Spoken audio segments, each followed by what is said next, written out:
Okay, we're continuing and we'll be finishing up our section on 1-2. We're going to be talking about limit notation, how to write the end behavior. And when I say end behavior, that just means what's going on when we draw arrows at the end of the graph.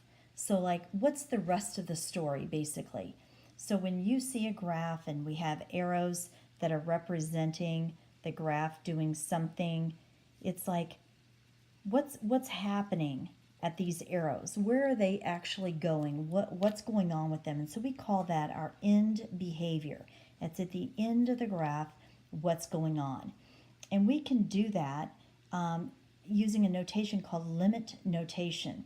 And before we actually get to the end behavior of things, we're actually going to be looking at how to write, let me back up. The line y equals b is a horizontal asymptote of the graph of this function y equals f of x.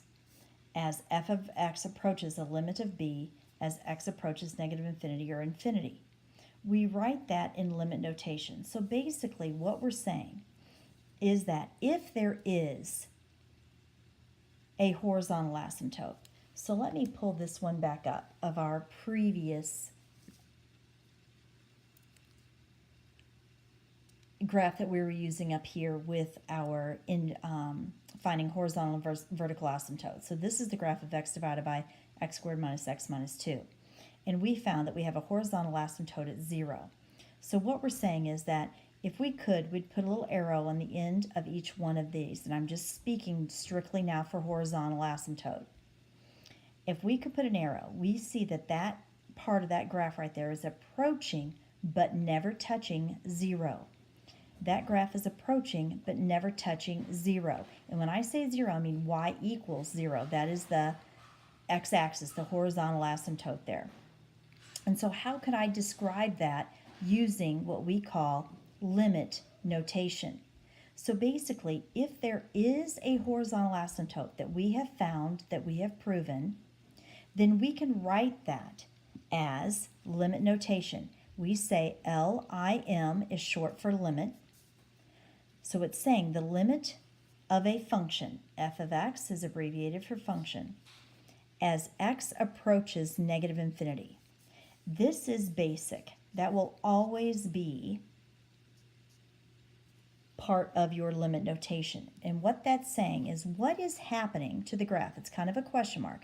What is happening to the graph as now, instead of, we've always said that we're using x as x approaches positive infinity as it moves from left to right. Well, when we come to limit notation, we're reversing that. We're saying we're starting at the origin. As x approaches now negative infinity, it's as if this graph was split in two. So this part of the graph, as it approaches negative infinity, what is the graph doing? So x is going to negative infinity. But what's the graph doing? What is the function doing? Well, the function is approaching 0 in this particular case. So if there's a horizontal asymptote, as x goes to negative infinity, that function will approach the horizontal asymptote. Or excuse me, the horizontal asymptote. So in generic terms, what we were saying above, that as x approaches negative infinity, y equals b, that's the generic term. As x goes to negative infinity, what is the graph doing? The graph is approaching the horizontal asymptote. All right? So now there's two parts to this.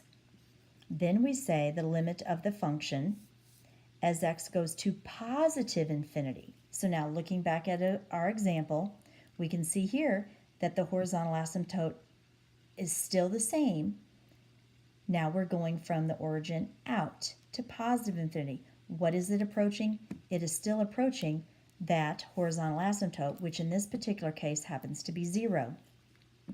In generic terms, we could say the limit of the function as x approaches positive infinity will also be whatever the horizontal asymptote is. In this case, this scenario, we're calling it b. Approaches the limit of b, which is the horizontal asymptote. So what I'm going to do is I'm going to just draw this picture. So as x goes to negative infinity, it is approaching 0. As it goes to positive infinity, this graph is approaching 0 as well, the horizontal asymptote. Now that's for horizontal asymptotes. We also will have a vertical asymptote. In our particular class and for our particular purposes, we are not going to spend much time on a vertical asymptote, but just so that you have an idea, if you see something written, you will know what we're talking about. So I'm just going to draw you a really rough sketch. Here's our vertical. We've got a parabola there in the middle. Okay, so we have two verticals, asymptotes, and it looks like we've got a horizontal asymptote here. Okay, so we could say our horizontal asymptote would still be the limit of the function as x approaches negative infinity will be 0. As x approaches positive infinity, again, it will be 0 because of our horizontal asymptote here at this picture of 0. But when we're looking at a vertical asymptote, we're looking at a different scenario, because we could be approaching the vertical asymptote from the left of that asymptote and then also from the right. From the left of the asymptote and also from the right. So when you have a vertical asymptote, you're still looking at the function. I'm not sure why I just drew that line right there. We're still looking at that function, so the limit of the function. But instead of, as x approaches negative infinity, it's going to be, this is in terms of the vertical asymptote. So let's say that this is a vertical asymptote at -2. So as x approaches the vertical asymptote of -2 from the left. So this is the vertical asymptote. That's the direction that the graph is approaching. So here's my vertical asymptote. It's approaching it from the left. What's happening to the left of that vertical asymptote? This graph is going down. So that would be negative infinity. The limit of the function as x approaches -2, this vertical asymptote from the right. I'm going to represent that with a plus sign. What's happening to the graph? That's going to positive infinity. Now we have to do this vertical asymptote. So the limit of the function as x approaches now, not -2, but this would be +2, and I'm just pretending that that's -2 and that's +2. As it approaches it from the left, I represent with the negative sign. What's happening to this graph? It's going to positive infinity. And then the limit of the function as x approaches +2, now it's approaching it from the right. What's happening? It's going to negative infinity. So basically what you're saying here for the end behavior, you're describing what happens at the arrows, at the ends of the graph. Okay, so this is in behavior when you draw arrows on the ends of your graphs. Horizontal asymptote, what's happening as it goes horizontally? Vertical asymptotes, what's happening when the graph goes vertical? So if those arrows are pointing up, you're going to positive infinity. If those arrows are pointing down, you're going to negative infinity.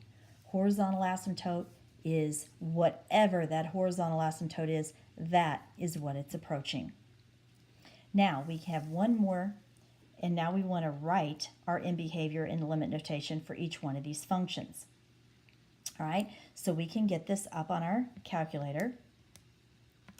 So we have 4x cubed. I'll get this in the view here. 4x cubed minus 5x plus 1. I graph that, and I see I definitely have a cubic function here. We'll talk more about that, but we're looking at end behavior. So now this graph does not have a horizontal asymptote. So how do I depict end behavior? What's happening at the arrows? So if I say end behavior, in your minds, I want you to be thinking what's happening at those arrows, at the ends of those arrows. So I know that I'm going to say the limit of the function as x approaches negative infinity is going to be something, and then the limit of the function as x approaches positive infinity is going to be something. And so as I look at this, As x goes to negative infinity, which way are these arrows pointing?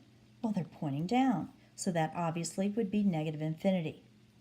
As this is going to positive infinity, going out here to the right, as x increases to positive infinity, which way is that arrow pointing? It is pointing up, and that would be positive infinity. And so you can look at this as it was started down and it ended up. Our next one, typing that into the calculator, into the graph, we have negative 3x squared plus 4x, a good old parabola or a good old quadratic here, and we're going to graph that. And we see, and we should pretty much have assumed that's a parabola. It's pointing down, so that really should not take too much brain power in knowing that both of those arrows will be pointing in the negative direction. So that would end up to be negative infinity and negative infinity. This part of the limit notation stays exactly the same. This is what changes. This is, unless there's a horizontal asymptote, this will always be positive infinity or negative infinity depending upon how the arrows are pointing. If there is a horizontal asymptote, that's when we will have our limit notation represented using a number rather than infinity sign. There is a little gimmick that we can go to using in behavior. If the leading coefficient is positive, the end position will be positive. If the leading coefficient is negative, the end position will also be negative. Then, if the largest degree is even, it will end the same. If the largest degree is odd, it will start opposite. And I think I said end the same, it will start the same is what I meant to say. So let's use this example here. My leading coefficient here is positive. Okay, so I know my end position is going to be positive, facing up.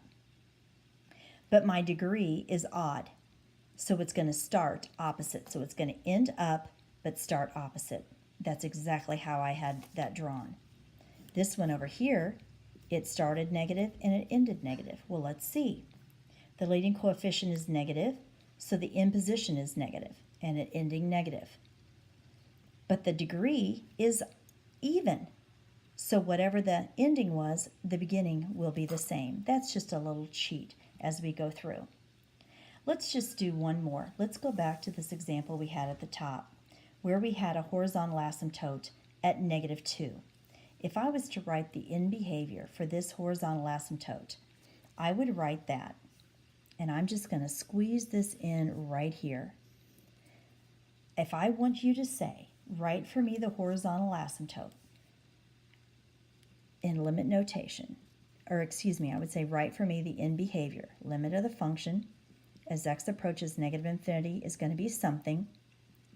The limit of the function as x approaches positive infinity is going to be something. This has a horizontal asymptote, so my end behavior is that horizontal asymptote. And the reason why this behavior down here wasn't is because there was no horizontal asymptote. This that we did in the middle with the vertical asymptote, this is just so that you can recognize what the notation looks like for a vertical versus a horizontal asymptote. There's the differences. But we are not going to be stressing and doing much with the vertical asymptote. I will be very specific if I need you to look at the vertical asymptote. Typically in our class and in our studies for right now, it's going to be strictly the horizontal.